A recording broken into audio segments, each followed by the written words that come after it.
Hello नमस्कार दोस्तों, आप लोग कैसे हैं? मैं उम्मीद करता हूं कि आप लोग ठीक होंगे, जबरदस्त होंगे, स्वस्थ होंगे और अपनी पढ़ाई में अच्छे तरीके से लगे होंगे। आज की क्लास में हम पढ़ने वाले हैं कि रासायनिक अभिक्रिया एवं समीकरण। ये रासायनिक अभिक्रिया एवं समीकरण जो क्लास 10th का क्या है, पहला चैप्टर है। यहाँ पे क्या है, रासायनिक अभिक्रिया एवं समीकरण। ये रासायनिक अभिक्रिया एवं समीकरण में हम क्या क्या पढ़ने वाले हैं, पहले इसको देख लेते हैं कौन कौन से टॉपिक है। ये टॉपिक क्या क्या है? सबसे पहला टॉपिक क्या है? सबसे पहला टॉपिक क्या है? रासायनिक अभिक्रिया। सबसे पहले क्या पढ़ने वाले हैं? पहला टॉपिक क्या है? रासायनिक अभिक्रिया। दूसरा में क्या है? रासायनिक अभिकारक और प्रतिफल। अभिकारक और प्रतिफल दोनों हैं। और तीसरा में क्या? रासायनिक अभिक्रिया, रासायनिक अभिक्रियाओं की विशेषताएं। तीसरा क्या है? रासायनिक अभिक्रियाओं की विशेषताएं। और चरमा में क्या है? रासायनिक समीकरण। रासायनिक समीकरण के बारे में पढ़ना है। फिर पांचवा टॉपिक में क्या है? पॉइंट नंबर में क्या है? समीकरण लिखने की नियम। और छठा में 6 नंबर में क्या है? 6 नंबर में है क्या? संतुलित एवं असंतुलित रासायनिक समीकरण। ये सब के बारे में हमको क्या करना है? पढ़ना है। और तो और टॉपिक है, यहाँ पे देखिए टॉपिक में क्या है? रासायनिक समीकरण को संतुलित करना। और 8वां में क्या है? रासायनिक समीकरण के उपयोग से लाभ। और 9वां में क्या है? रासायनिक समीकरण को अधिक उपयोगी बनाना। और 10वां में क्या है? 10वां में है रासायनिक अभिक्रिया के प्रकार। और 11वां में क्या है? 11वां में है दहन और ज्वाला। दहन और ज्वाला। और 12वां में क्या है? द्रव्यभूत द्रव्यभूत पेट्रोलियम गैस। ये सब सारे ये क्या है? ये जो रासायनिक अभिक्रिया एवं समीकरण है, ये सब सारा इनका टॉपिक है। ये टॉपिक को हम क्या करेंगे? एक एक करके सारे को पढ़ेंगे। अब देखिए, यहाँ पे सबसे पहले हम 9th क्लास की कुछ बेसिक ले लेते हैं। यहाँ पे दिया हुआ क्या? सबसे पहले है कि भौतिक परिवर्तन होता क्या है। भौतिक परिवर्तन होता क्या है, सबसे पहले जानिए। वैसा परिवर्तन जिसमें पदार्थ पदार्थ की रासायनिक संगठन में कोई परिवर्तन नहीं होता है। या कोई क्या करता है, अगर किसी पदार्थ में क्या करता है, रासायनिक संगठन करता है, तो उसमें क्या होता है? कोई परिवर्तन नहीं होता। या उससे क्या होता है? कोई नया पदार्थ का निर्माण नहीं होता। वही क्या है? भौतिक परिवर्तन है। वैसा परिवर्तन जिसमें क्या होती है? पदार्थ के रासायनिक संगठन में क्या होता है? कोई परिवर्तन नहीं होता है और न ही कोई नया पदार्थ का निर्माण हो पाता है। उसी को क्या कहा जाता है? भौतिक परिवर्तन कहा जाता है। यहाँ पे देखिए क्या लिखा हुआ है। यहाँ पे दिया हुआ है क्या? यहाँ पे दिया हुआ क्या? भौतिक परिवर्तन। क्या है? भौतिक परिवर्तन, फिजिकल चेंज। वैसा परिवर्तन जिसमें पदार्थ के रासायनिक संगठन में कोई परिवर्तन नहीं होता है और ना ही कोई नया पदार्थ का निर्माण होता है, वह क्या होती है? भौतिक परिवर्तन होती है। भौतिक परिवर्तन वह परिवर्तन होता है जिसमें क्या होता है? उस पदार्थ में कोई रासायनिक संगठन करती है तो उनमें क्या होता है? कोई परिवर्तन नहीं होता है या कोई नया पदार्थ का निर्माण नहीं होता है। तो वही परिवर्तन क्या कहलाती है? भौतिक परिवर्तन कहलाती है। जैसे उदाहरण क्या है? पानी से बर्फ का बनना। ये क्या भौतिक या रासायनिक परिवर्तन है? नहीं, भौतिक परिवर्तन है, क्योंकि पानी से जो बर्फ बना हुआ कोई नया पदार्थ का निर्माण नहीं हुआ, क्योंकि उससे फिर वो क्या हो सकता है? वो पानी बनाया जा सकता है। भौतिक परिवर्तन क्या होता है? वे पदार्थ होते हैं जिसकी क्या होती है? संगठन में कोई परिवर्तन नहीं होता, जिससे क्या होता है? कोई नया पदार्थ का निर्माण नहीं होता। वही होता है भौतिक परिवर्तन। जैसे यहाँ पे क्या है? पानी से बर्फ का बनना, ये क्या भौतिक परिवर्तन है। मोमबत्ती का पिघलना, ये भी क्या है? भौतिक परिवर्तन है। बल्ब का जलना, रोशनी देना, ये भी क्या है? भौतिक परिवर्तन है।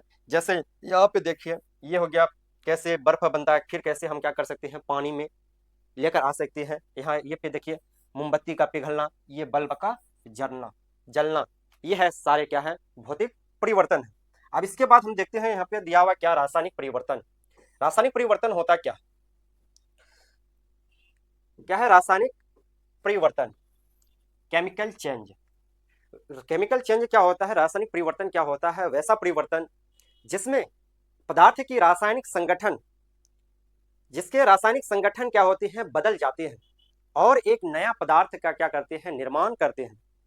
क्या होता है? एक नया पदार्थ का निर्माण होता है। वही क्या होता है? रासायनिक परिवर्तन। जिसमें क्या होता है? संगठन संगठन नहीं बदलता है और नया पदार्थ का निर्माण नहीं होता है। तो वह क्या है? भौतिक परिवर्तन है। और जिसमें रासायनिक संगठन बदल जाता है और क्या करता है? नया पदार्थ का निर्माण कर लेता है। तो वह क्या होता है? रासायनिक समीकरण है, ये रासायनिक परिवर्तन होता है। ये हो गया। अब यहाँ पे देखिए क्या है, वैसा परिवर्तन जिसमें पदार्थ की रासायनिक संगठन बदल जाते हैं। क्या बदल जाते हैं? रासायनिक संगठन बदल जाते हैं और एक नया पदार्थ का निर्माण होता है, उसी को क्या कहा जाता है? रासायनिक परिवर्तन कहते हैं। जिसमें क्या होता है, अगर कोई मानिए किसी पदार्थ में हम क्या कर रहे हैं, रासायनिक संगठन कर रहे हैं, वो क्या होता है, वो बदल जाता है। यदि उसकी संगठन बदल जाती है या उससे नया पदार्थ का निर्माण हो जाता है तो वो क्या हो जाएगा? रासायनिक परिवर्तन हो जाएगा। अब यहाँ पे देखिए क्या होता है, उदाहरण में क्या है, लोहे पर जंग लगना, ये भी क्या है? एक रासायनिक परिवर्तन है। जैसे और क्या है, मोमबत्ती का जलना, ये भी क्या है? रासायनिक परिवर्तन है। और कोयले का जलना, ये भी क्या होता है? रासायनिक परिवर्तन होता है। रासायनिक परिवर्तन और भौतिक परिवर्तन और अच्छी तरीके से आपको समझ में आ गया होगा। अब आइए आगे देखते हैं आगे क्या है। यहाँ पे दिया हुआ क्या कि भौतिक परिवर्तन और रासायनिक परिवर्तन में अंतर। भौतिक परिवर्तन और रासायनिक परिवर्तन में अंतर, ये 9th क्लास की जो सिलेबस होती है उसमें उनकी जो क्वेश्चन होता है उनमें पूछा जाता है कि भौतिक परिवर्तन और रासायनिक परिवर्तन में अंतर क्या है, ये बताना। अब यहाँ पे देखिए क्या है, भौतिक परिवर्तन फिजिकल चेंज और एक साइड में क्या है? रासायनिक परिवर्तन केमिकल चेंज। अब देखिए भौतिक परिवर्तन में पहला क्या है? पहला है इसमें कोई नया पदार्थ है नहीं बनता है। इनमें क्या होता है? भौतिक परिवर्तन में क्या होता है? नया पदार्थ नहीं बनता है। और ये क्या होती है? इनका जो परिवर्तन होती है ये क्या होती है? अस्थायी होती है, अस्थायी नहीं होती है। क्योंकि अगर ये परिवर्तन हुआ फिर उसी से क्या करता है? वही अपना शक्ल में आ सकता है। वो क्या है? भौतिक परिवर्तन है। और रासायनिक परिवर्तन क्या होता है? इनमें नया पदार्थ का निर्माण होता है और इनका जो परिवर्तन होती है एक अस्थायी परिवर्तन होती है, अस्थायी नहीं होती है। अस्थायी किसमें होती है? भौतिक परिवर्तन में होती है। अब यहाँ पे देखिए तीसरा में क्या है, यह परिवर्तन में केवल पदार्थ की भौतिक गुण, अवस्था, रंग, आकार और आकृति आदि बदलती है। ये जो भौतिक परिवर्तन में होती है वो परिवर्तन में क्या होता है, जो पदार्थ होता है वो अपना गुण, आकार, रंग, आकृति ये सब में क्या कर सकते हैं? वो परिवर्तन कर सकते हैं। लेकिन वो अपने जो रूपरेखा जो होता है वो अपने बदल के क्या करता है? नया पदार्थ का निर्माण नहीं करता है। वो क्या होता है? भौतिक परिवर्तन होता है। और जो ये रासायनिक परिवर्तन होता है, इस परिवर्तन में क्या होता है? पदार्थ की भौतिक तथा रासायनिक गुण धर्म दोनों ही बदल जाते हैं। रासायनिक परिवर्तन में क्या होता है? वो जिस पदार्थ होता है वो पदार्थ के क्या होता है? भौतिक गुण जो होता है वह रासायनिक गुण में क्या होता है? उनका जो रासायनिक गुण धर्म दोनों क्या हो जाते हैं? बदल जाते हैं। वह ये रासायनिक अभिक्रिया की, ये रासायनिक परिवर्तन का क्या है? अंतर है। तीसरा, अब चरम में देखिए क्या है, इसमें पदार्थ की द्रव्यमान में कोई परिवर्तन नहीं होता है। किनका? भौतिक परिवर्तन का जो रासायनिक द्रव्यमान होता है उनमें क्या होता है? कोई परिवर्तन नहीं होता है। और रासायनिक परिवर्तन का जो होता है वो क्या होता है? इसमें पदार्थ का द्रव्यमान बदल जाता है। इसमें रासायनिक अभिक्रिया में क्या, रासायनिक परिवर्तन में क्या होता है? इनका द्रव्यमान क्या होता है? बदल जाता है। अब उदाहरण में देखिए, उदाहरण में क्या है? उदाहरण में है क्या? पानी से बर्फ का बनना, ये क्या है? भौतिक परिवर्तन है। मोमबत्ती का जलना, ये भी क्या है? ये भी क्या है? भौतिक परिवर्तन है। मोमबत्ती का पिघलना हो गया, पिघलना। मोमबत्ती का जलना रहेगा तो ये क्या हो जाएगा? ये रासायनिक परिवर्तन हो जाएगा। यहाँ पे क्या है? ये मोमबत्ती का पिघलना, ये क्या है? भौतिक परिवर्तन है। और बल्ब का जलना, जलना मतलब क्या होता है? रोशनी देता है। ये साफ न जल जाता है, दूसरे रूप बदलने लगता है। ये क्या होता है? रोशनी देता है, वो भी क्या है? एक भौतिक परिवर्तन है। अब रासायनिक परिवर्तन का जैसे उदाहरण है, उदाहरण क्या है? लोहे पर जंग लगना, ये क्या है? रासायनिक परिवर्तन है। मोमबत्ती का जलना, ये क्या होता है? रासायनिक परिवर्तन होता है। और कोयले का जलना, ये भी क्या है? रासायनिक परिवर्तन है। आपको भौतिक परिवर्तन और रासायनिक परिवर्तन में अंतर समझ में आ गया होगा। और आइए और एक बार रिवाइज कर देते हैं कि भौतिक परिवर्तन और रासायनिक परिवर्तन होता क्या है। देखिए इनमें क्या होता है, जो भौतिक परिवर्तन होता है इनमें क्या होता है? कोई नया पदार्थ नहीं बनता है। एक पदार्थ से नया पदार्थ का क्या होता है? निर्माण नहीं होता है। और जो रासायनिक परिवर्तन होता है उनमें नया पदार्थ का निर्माण होता है। और ये क्या होता है? जो भौतिक परिवर्तन होता है वो भौतिक परिवर्तन जो होता है वो अस्थायी होती है, अस्थायी नहीं होती है। भौतिक परिवर्तन क्या होती है? अस्थायी होती है। और रासायनिक परिवर्तन जो होता है वो क्या होती है? अस्थायी परिवर्तन होती है, अस्थायी परिवर्तन होती है। और जो भौतिक परिवर्तन होता है, जो पदार्थ होती है उनकी क्या होती है? रंग, आकृति और आकार में क्या होती है? परिवर्तन होती है, ये बदल जाती है। लेकिन जो रासायनिक परिवर्तन होते हैं इनमें क्या होती है, जो पदार्थ की जो भौतिक गुण होती है और रासायनिक गुण धर्म जो होती है, ये दोनों ही क्या होते हैं, बदल जाते हैं। ये क्या हो जाते हैं, रासायनिक अभिक्रिया हो गया। और जो अब भौतिक परिवर्तन में उदाहरण में क्या है, जैसे मोमबत्ती का क्या होता है, पिघलना, ये क्या है, एक भौतिक परिवर्तन है। और क्या होता है, पानी से बर्फ का बनना, ये भी क्या है, भौतिक परिवर्तन है। और लो आप देखिए रासायनिक परिवर्तन में देखिए क्या है उनका उदाहरण, लोहे पर जंग लगना, ये क्या है, रासायनिक परिवर्तन है। और जो मोमबत्ती का जलना, ये क्या है, रासायनिक परिवर्तन है। और क्या होता है, कोयले का जलना, ये रासायनिक परिवर्तन है। जितने भी जलने वाले पदार्थ होते हैं वो क्या होते हैं, रासायनिक परिवर्तन होते हैं। और कुछ कुछ पदार्थ ऐसे भी होते हैं जो जलते हैं, वो क्या होते हैं, भौतिक परिवर्तन होते हैं। यहाँ तक आपको अच्छी तरीके से समझ में आ गया होगा। अब आइए आगे, अब आगे हम क्या 10th की टॉपिक में, पहला टॉपिक क्या है, पहला है क्या,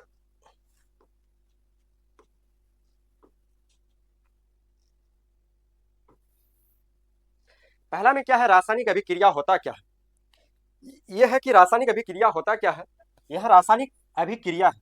क्या है, रासायनिक अभिक्रिया, इनका जो इंग्लिश होता है वो क्या होता है, केमिकल रिएक्शन। रासायनिक अभिक्रिया क्या होता है, जब दो या दो से अधिक पदार्थ मिलकर एक नया गुण वाला या नया पदार्थ बनाता है, या एक बड़ा पदार्थ टूटकर दो या दो से अधिक नया गुण वाला नया पदार्थ बनाता है, उसे क्या कहते हैं, रासायनिक अभिक्रिया कहते हैं। जैसे उदाहरण के लिए क्या होता है, जैसे हम क्या करते हैं, यहाँ पे जो रासायनिक अभिक्रिया होता है, रासायनिक अभिक्रिया होता है क्या है, सबसे पहले ये जानिए। जब क्या होता है, दो या दो से अधिक पदार्थ मिलकर एक नया पदार्थ का निर्माण करता है। जैसे वाटर का निर्माण कैसे होता है, पानी का निर्माण कैसे होता है, हाइड्रोजन और ऑक्सीजन दोनों जब मिल जाता है तब क्या होता है, पानी का निर्माण होता है। वहां पे क्या है, वैसे ही नया क्या करता है, वो दो पदार्थ जो अभिकारक होते हैं वो दोनों मिलकर क्या करते हैं, एक प्रतिफल का निर्माण करता है। ये अभिकारक और प्रतिफल क्या होता है, अभी आगे समझ जाइएगा।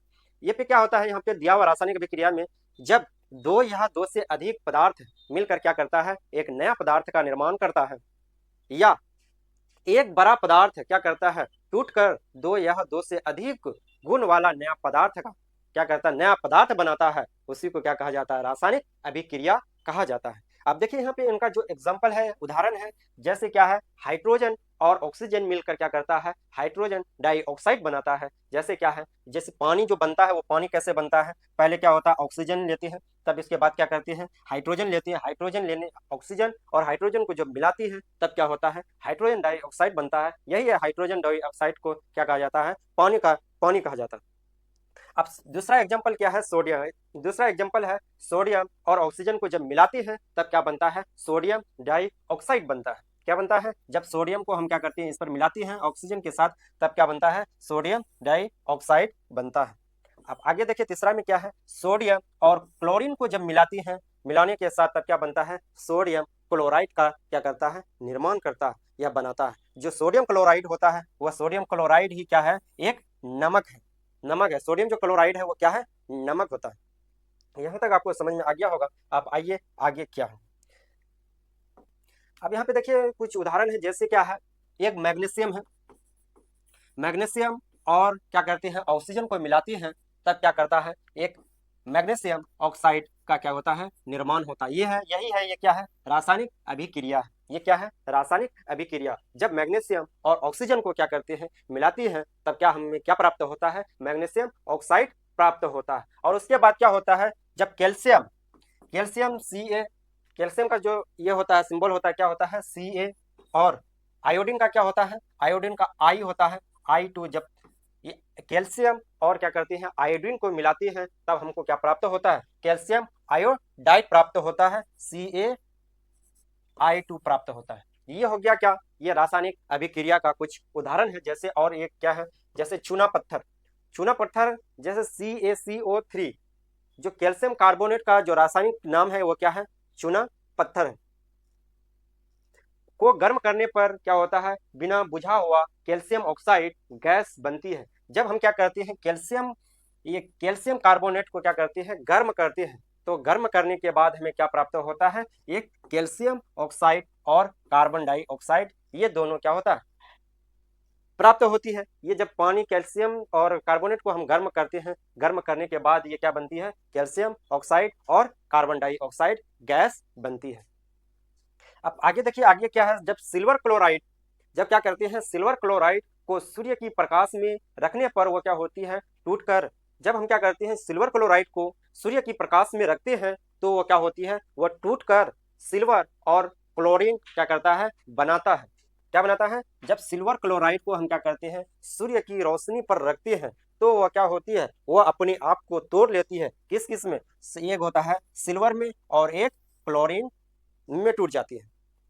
यहाँ तक आपको अच्छी तरीके से समझ में आ गया होगा। अब आइए आगे क्या है।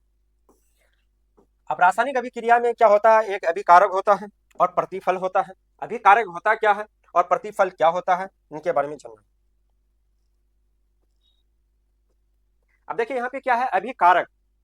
अभिकारक अभिकारक क्या होता है, रासायनिक अभिक्रिया में भाग लेने वाले जो पदार्थ होते हैं वह वही पदार्थ क्या होते हैं, अभिकारक होते हैं।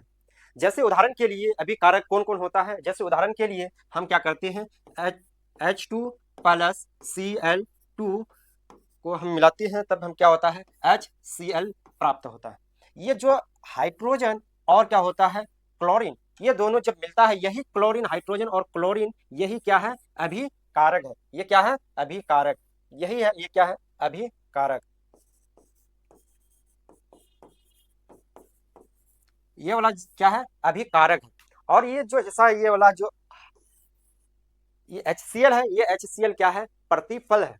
अभिकारक समझ में आ गया। अभिकारक क्या होता है, रासायनिक अभिक्रिया में भाग लेने वाले जो पदार्थ होते हैं वही पदार्थ क्या होती है, अभिकारक होती है। जैसे यहाँ पे है, ये क्या है, अभिकारक है, और ये क्या है, प्रतिफल। ये क्या है, अभिकारक है, ये वाला प्रतिफल। क्या होता है, कोई पदार्थ है, दो पदार्थ लिए, उस पदार्थ से क्या होता है, जो नया पदार्थ का निर्माण होता है, जो नया पदार्थ निर्माण हुआ वही क्या है, प्रतिफल है, उत्पाद है। और जो जिससे मिलकर बना होता है वो क्या होता है, अभिकारक होता है।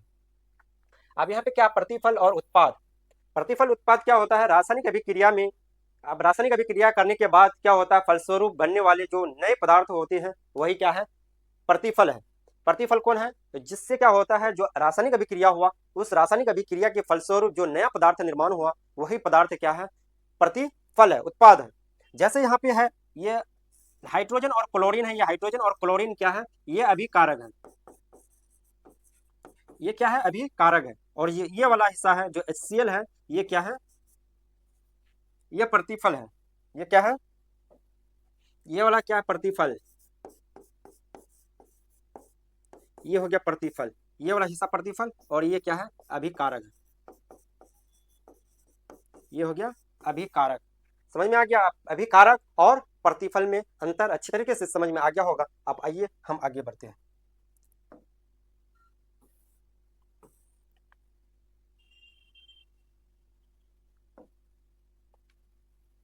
अब यहाँ पे क्या है, रासायनिक अभिक्रिया को पहचानने का तरीका। रासायनिक अभिक्रिया हम कैसे पहचाने, ये पहचानने की जो तरीका है वो पहचानना कैसे, रासायनिक परिवर्तन हुआ या नहीं हुआ, या रासायनिक अभिक्रिया हुआ या नहीं हुआ, कैसे हम पहचानेंगे। सबसे पहले क्या होता है, उस पदार्थ में क्या होना चाहिए, अवस्था में परिवर्तन होना चाहिए, और रंग में परिवर्तन होना चाहिए, और क्या होता है, तापमान में परिवर्तन होना चाहिए, और गैस की जो उत्सर्जन होती है और उसमें परिवर्तन होना चाहिए, और गैस का क्या होना चाहिए, उत्सर्जन होना चाहिए, और क्या होता है, अवक्षेप का बनना। ये सब सारे क्या है, ये सब सारे क्या होते हैं, रासायनिक अभिक्रिया को पहचानने का तरीका है। पहला तरीका क्या है, अवस्था में परिवर्तन होता है। पहला क्या है, अवस्था में परिवर्तन। दूसरा क्या है, रंग में परिवर्तन। तीसरा क्या है, तापमान में परिवर्तन। और 4 नंबर में क्या है, और उससे क्या होता है, गैस का उत्सर्जन, गैस का क्या होता है, उत्सर्जन होता है। और 5 नंबर में क्या होता है, अवक्षेप का बनना।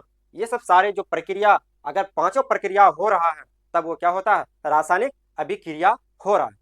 अगर ये 5 प्रक्रिया नहीं हो रहा तब क्या होता है, ये रासायनिक अभिक्रिया नहीं है। ये 5 प्रक्रिया अगर हो रहा है तो क्या होता है, ये रासायनिक अभिक्रिया है। अगर नहीं हो रहा तब ये रासायनिक अभिक्रिया नहीं है। अब आइए आगे। रासायनिक अभिक्रिया को पहचानने का तरीका आपको समझ में आ गया होगा। अब यहाँ पे क्या है, सबसे पहले हम एक एक करके पढ़ेंगे कि जैसे पहला हम क्या है, अवस्था में परिवर्तन। अवस्था में परिवर्तन क्या हुआ कि रासायनिक अभिक्रिया में अवस्था का परिवर्तन होता है। रासायनिक अभिक्रिया में क्या होता है, अवस्था में परिवर्तन होता है। रासायनिक अभिक्रिया में अवस्थाओं में परिवर्तन होता है, और मैग्नीशियम के फीते को ऑक्सीजन की उपस्थिति में जलाने पर मैग्नीशियम चूर्ण का निर्माण होता है। वो क्या होता है, जब हम क्या कहते हैं, जब रासायनिक का प्रक्रिया होती है, उनकी जो अवस्था में परिवर्तन होती है, और मैग्नीशियम की जो फीते और ऑक्सीजन की उपस्थिति में हम जब जलाते हैं, तब हमको क्या होता है, मैग्नीशियम का चूर्ण पाउडर का निर्माण होता है। उससे क्या होता है, जलाने के बाद उसमें क्या होता है, मैग्नीशियम की जो चूर्ण होती है, पाउडर होती है, उनका निर्माण होता है। ये देखिए यहाँ पे जो जला रहे हैं, ये मैग्नीशियम है, और ये इसको क्या करते हैं, ऑक्सीजन की उपस्थिति में जला रहे हैं, तब ये क्या होता है, हमको एक पाउडर जैसा ये मैग्नीशियम प्राप्त होता है। अब यहाँ पे उदाहरण के लिए यहाँ पे क्या है, जैसे मैग्नीशियम है, ये मैग्नीशियम हो गया। मैग्नीशियम को क्या करते हैं, ऑक्सीजन की उपस्थिति में हम क्या करते हैं, जलाते हैं, तब हमको क्या होता है, मैग्नीशियम ऑक्साइड प्राप्त होता है। क्या होता है, मैग्नीशियम ऑक्साइड हमको प्राप्त होता है। ये अवस्था में परिवर्तन समझ में आ गया होगा। अब आइए यहाँ पे क्या है, रंग में परिवर्तन। रंग में परिवर्तन होता क्या है, देखिए रंग में परिवर्तन क्या होता है कि रंग में परिवर्तन, जब रासायनिक अभिक्रिया में रंग में परिवर्तन होता है, तब क्या होता है, देखिए कॉपर सल्फेट की जो विलयन होती है, कॉपर सल्फेट का विलयन का रंग क्या होता है, नीला होता है। क्या होता है, कॉपर सल्फेट का जो रंग होता है वो कैसा होता है, नीला रंग होता है। परंतु लोहे की कील डालने पर क्या होता है, उसका रंग भूरा या हल्का हरा हो जाता है। क्या होता है, जब कॉपर सल्फेट का विलयन का रंग कैसा होता है, नीला होता है, तब हम क्या कहते हैं, उस पर किसी कील को, लोहे की कील को डालते हैं, तो उसका रंग क्या होता है, हल्का भूरा, या ये भूरा रंग का या हल्का हरा हो जाता है। अतः ये क्या होती है, रासायनिक अभिक्रिया में क्या होती है, रंग में परिवर्तन हो रहा है। इसका मतलब क्या होता है, रंग में परिवर्तन हो रहा है। जैसे ये क्या है, ये वाला जो हिस्सा है, ये क्या है, कॉपर सल्फेट है। ठीक, ये कॉपर सल्फेट में हम क्या किए, लोहे की कील को जब डाले, तो इनका जो रंग है, ये क्या हो गया, भूरा कलर का हो गया, और यह हल्का हरा नजर आता है। क्या होता है, हल्का हरा नजर आता है। ये हो गया रंग में परिवर्तन। रंग परिवर्तन समझ में आ गया। जैसे क्या है, रासायनिक अभिक्रिया में रंग में परिवर्तन होता है। कॉपर सल्फेट का जो विलयन का रंग क्या होता है, नीला होता है, परंतु लोहे की कील डालने पर उनका रंग भूरा और हल्का हरा हो जाता है। अतः रासायनिक अभिक्रिया में रंग परिवर्तन हो रहा है। इसका मतलब क्या है, जो रासायनिक अभिक्रिया है उनमें क्या होता है, रंग में परिवर्तन हो रहा है। जैसे यहाँ पे क्या है, ये क्या है, कॉपर सल्फेट है। कॉपर सल्फेट है, कॉपर सल्फेट में हम क्या किए, लोहे को डाल दिए। लोहे डालने के बाद वो क्या बना लेता है, ये क्या बनाया, FeSO4, FeSO4 बना लिया, और ये क्या, उसके बाद क्या होता है, कॉपर हमको प्राप्त हो जाता है। यहाँ तक आपको समझ में आ गया होगा। अब आ गया ये क्या है,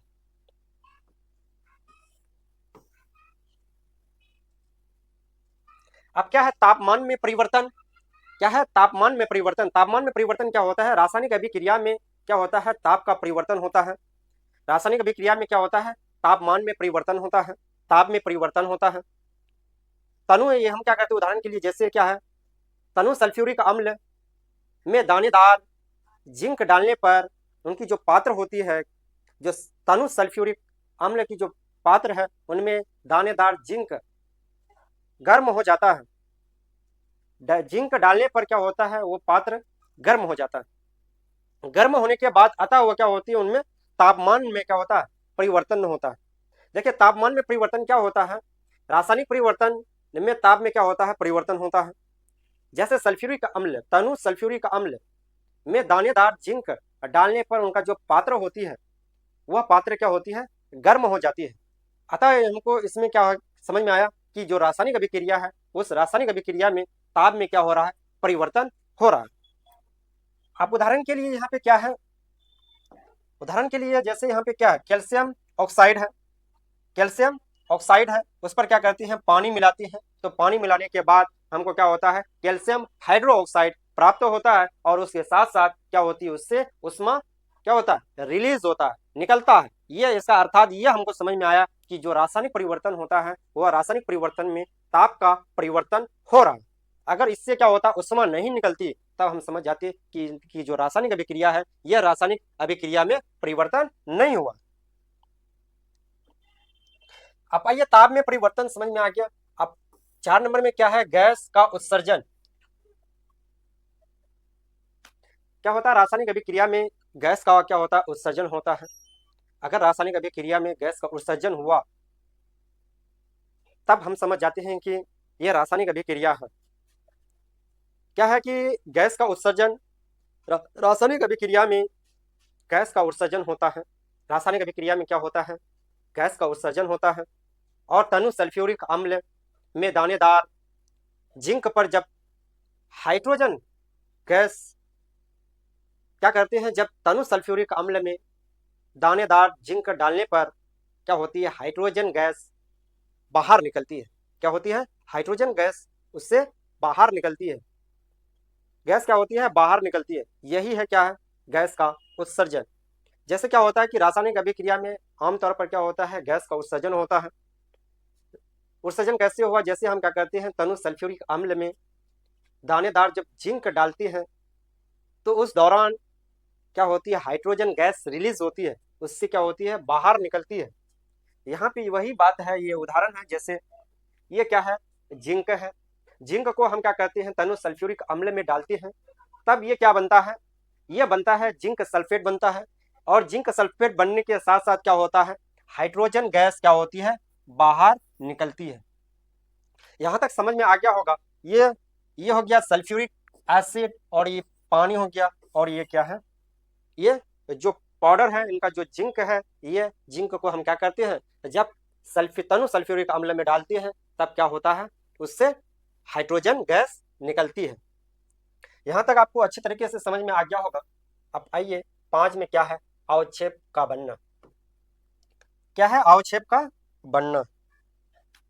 अवक्षेप का बनना में क्या होता है, वह रासायनिक अभिक्रिया जिसमें दो तरल विलयन को मिलाने पर एक ठोस और क्या होती है, अघुलनशील पदार्थ बनता है।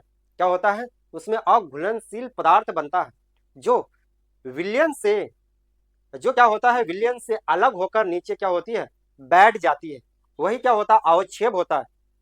और जो नीचे बैठा तब हम समझ जाते हैं कि ये अवक्षेप हुआ, अवक्षेप बना।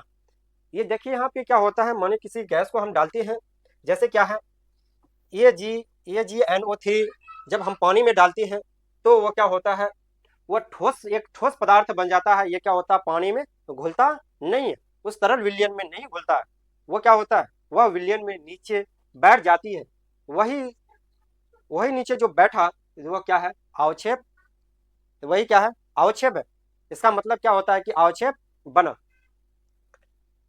उदाहरण के लिए जैसे क्या है, पोटेशियम क्लोराइड और सिल्वर नाइट्रेट के विलयन को मिलाने पर सिल्वर क्लोराइड का सफेद अवक्षेप बना। यहाँ पे क्या है, जब हम क्या करते हैं, ये क्या है, ये पोटेशियम क्लोराइड है और ये क्या है, सिल्वर नाइट्रेट है। जब सिल्वर और पोटेशियम नाइट्रेट की विलयन में मिलाने पर तब हमें क्या प्राप्त हुआ, ये हो गया सिल्वर क्लोराइड। और यही सिल्वर क्लोराइड क्या होता है, इनका जो अवक्षेप होता है वो सफेद कलर का होता है और उनके बाद क्या होता है, पोटेशियम नाइट्रेट प्राप्त होता है। यहाँ तक आपको अच्छी तरीके से समझ में आ गया होगा। तब हम यहीं तक आज की क्लास को रखते हैं। तब इससे आगे जो टॉपिक है तो अगली क्लास में हम क्या करेंगे, उनको पढ़ेंगे। तब यहीं तक हम क्लास को क्या करते हैं, एंड करते हैं।